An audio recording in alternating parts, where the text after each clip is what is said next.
নমস্কার বন্ধুরা, কেমন আছো সবাই? আশা করছি খুব ভালো আছো আর আমিও খুব ভালো আছি।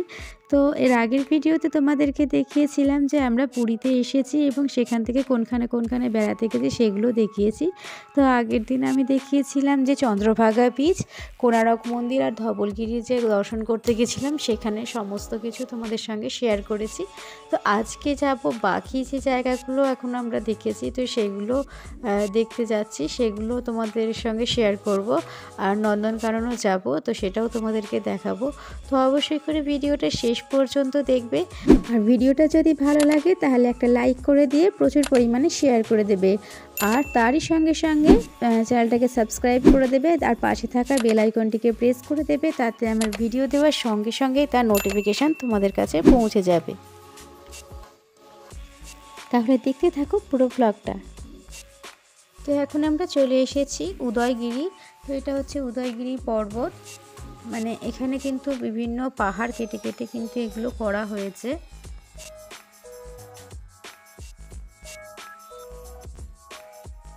এখানে অনেকগুলি গুহা রয়েছে, মানে পাহাড় কেটে কেটে যে গুহার মতন তৈরি করা হয়েছে এগুলো প্রচুর রয়েছে। তো একটু এদিক ওদিক করে একটু এদিক ওদিক যেতে হবে, মানে হ্যাঁ, হেঁটে হেঁটে মানে এক পাহাড় থেকে আর এক পাহাড় যেতে হবে, এরকম একটা ব্যাপার আর কি।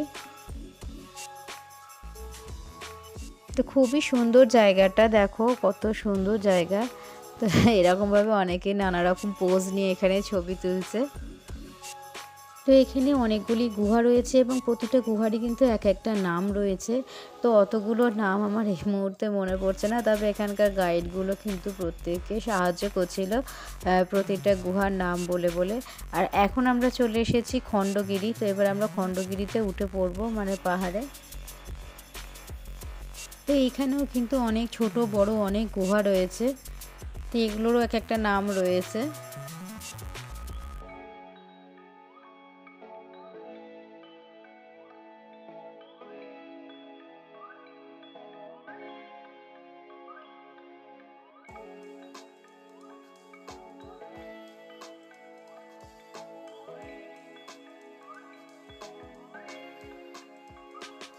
তো এখানে বন্ধুরা উদয়গিরি এবং খণ্ডগিরি দুটো কিন্তু মুখোমুখি দুটো পাহাড়, মানে একটা পাহাড় থেকে নেমে আর একটা পাহাড়ে গিয়ে উঠতে হবে। আর এইখান থেকে কিন্তু আমাদের ভিউটা দেখাচ্ছি আপনাদেরকে, দেখুন। এটা হচ্ছে উদয়গিরি থেকে খণ্ডগিরির যে একটা ভিউ, এটা হচ্ছে সেইটা। তো বন্ধুরা এখন আমরা চলে এসেছি নন্দনকানন চিড়িয়াখানা। তো এখানে কিন্তু আমাদের আসতে অনেকটাই দেরি হয়ে গেছে, মানে এতগুলো জায়গা ঘুরে আসতে আসতে কিন্তু অনেকটাই লেট হয়ে গেছে। তো এখন তো শীতকাল, জানি না কতটা কি দেখতে পাবো। তো দেখা যাক কতটা কি দেখতে পাই, কেননা অনেক তাড়াতাড়ি কিন্তু এখন অন্ধকার হয়ে যাবে, বুঝতেই পারছি, কেননা অনেকটা লেট হয়ে গেছে আমাদের নন্দনকাননে ঢুকতে। তো যতটা সম্ভব আমি তোমাদেরকে মানে আমি যতটা দেখতে পাবো তোমাদেরকেও ততটাই দেখাবো, কারণ অন্ধকার হয়ে গেলে তার আমাদের পক্ষে দেখা সম্ভব না। তো দেখো এখানে একটা ভাল্লুক শুয়ে রয়েছে। তো দেখো আমি একটু সামনে থেকেই দেখাচ্ছি, মানে পিকচারটা একটুখানি বড় করে দেখাচ্ছি। ওই যে কালো মতো যে জায়গাটা জিনিসটা দেখতে পাচ্ছ, ওই দেখো এখানেও অনেকগুলো ভাল্লুক রয়েছে। তো এখানে মনে হয় তো পুরো চিড়িয়াখানাটা আমাদের পক্ষে ঘুরে দেখা সম্ভব না। তো যতগুলো পশু আমি এখানে দেখতে পাবো, পাখি দেখতে পাবো, তো সেগুলো তোমাদের সঙ্গে পুরোটাই শেয়ার করব।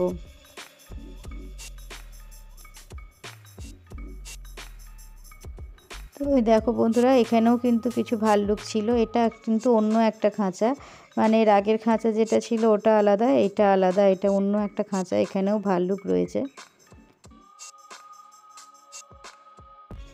এখানে একটা হায়নার একটা খাঁচা ছিল। তো ওই যে দেখতে পাচ্ছ যে কালো মতন যে জিনিসটা, তো ওটাই হচ্ছে হায়নাটা। ওখানে বসে আছে, একটা উঁচু জায়গার উপর বসেছিল। তো এইটা হচ্ছে অন্য আর একটা খাঁচা, তবে এটা হচ্ছে বাঘের খাঁচা। তো এখানে দেখতে পাচ্ছ কিনা জানি না, বাঘটা কিন্তু রয়েছে, তোমাদেরকে আমি একটুখানি সরে গিয়ে দেখাচ্ছি। এখানে একটা বাঘ রয়েছে।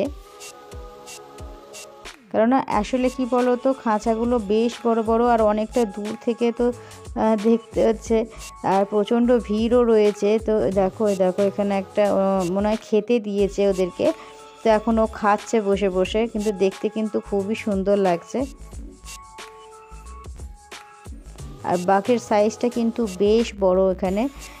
মানে আমি কলকাতা চিড়িয়াখানাতেও ঘুরে এসেছি, তবে এখানকার বাঘের সাইজগুলো মানে বিশাল বিশাল আকৃতির বাঘ এখানে। এই দেখো তোমরা, এবার সামনে থেকে দেখাচ্ছি, মানে সামনে বলতে গেলে তোমাদেরকে একটু ভিউটা ভালো করে দেখাচ্ছি যে বাঘগুলো কত বড় বড়। এইখানেও কিন্তু একটা সাদা রঙের বাঘ রয়েছে, দেখো পেছন দিকে মুখ করে রয়েছে, মানে আমার সাইডটা পেছন দিক করে বসে আছে আর কি, দেখলেই বুঝতে পারবে। এটা কিন্তু একটা সাদা বাঘ ছিল। আর এটা কিন্তু আর একটা বাঘের খাঁচা, এখানেও কিন্তু ওই দেখো হাঁটা চলা করছে, তোমাদেরকে দেখাচ্ছি দেখো। মানে কি বলো তো, অনেকটা দূরে দূরে রয়েছে। হ্যাঁ, যাই হোক, খাঁচার আমাদের মানে এই যে গ্রিলটা গেছে, রড থেকে কিন্তু অনেকটা ভেতরে দূরে, সেই জন্য আসলে ক্যামেরাতে ঠিকঠাকভাবে বুঝতে পারা যাচ্ছে না। তবে বাঘগুলো এতটাই বড়, এই দেখো তোমরা দেখলেই বুঝতে পারবে। এ দেখো বাঘগুলো কীরকমভাবে ঘোরাঘুরি করছে।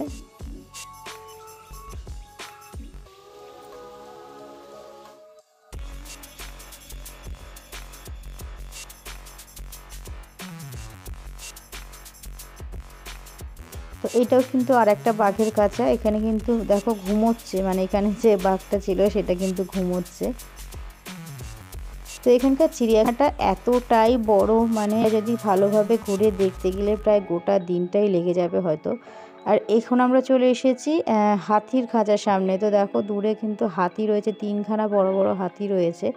আর এই ঠিক হাতির ডান সাইডটায় কিন্তু অনেকগুলো ময়ূর ছিল, সেগুলো কিন্তু আমার ক্যামেরায় ধরা পড়েনি। আর এইখানে হচ্ছে কুমির, এখানে চলে এসেছি আমরা কুমিরের খাঁচার সামনে। তো এখানে প্রচুর কুমির রয়েছে, আর একটা কুমির জলেতে নেমে গেল এই মাত্র চোখের সামনে। তো জলটা দেখো নড়ছে, দেখলেই বুঝতে পারবে। আর গাছগুলো দেখো কত সুন্দর, পাখি ভর্তি, প্রচুর পাখি এখানে। আর পাখিগুলো সাদা হয়ে গেছে, গাছের মাথাটা পুরো। তো এগুলো বক নয়, কিন্তু বক জাতীয়ই অন্য কোনো পাখি হবে, কিন্তু এত সুন্দর লাগছে যে কি বলবো। পুরো গাছগুলো এখানে পাখিতে ছেয়ে রয়েছে, আর নিচে রয়েছে কুমির। কি সুন্দর যে লাগছে দৃশ্যটা, যে তোমাদেরকে কি বলবো বন্ধুরা, এত সুন্দর লাগছে। তো দেখো এরই মধ্যে কিন্তু অন্ধকার হয়ে গেছে, তো আমরা বেশি কিছু দেখতে পারিনি। আরও অনেক কিছু আমরা অন্ধকারের মধ্যে দেখেছি আর কি, কিন্তু সেখানে আলো খুবই কম ছিল। হরিণ দেখেছি, আর জেব্রা দেখেছি, আর জিরাফ দেখেছি, আর চমড়ি গাই দেখেছি। তো অনেক কিছুই দেখেছি, কিন্তু সেগুলো আর তোমাদেরকে দেখানো হয়ে উঠলো না, কেননা অন্ধকার হয়ে গেছে। হ্যাঁ, তো এবার আমরা বাড়ি চলে যাব। তো আজকের ভিডিওটা এই পর্যন্তই। তো দেখা হচ্ছে তোমাদের সাথে পরের ভিডিওতে। তো ততক্ষণ তোমরা ভালো থেকো, সুস্থ থেকো, সাবধানে থেকো।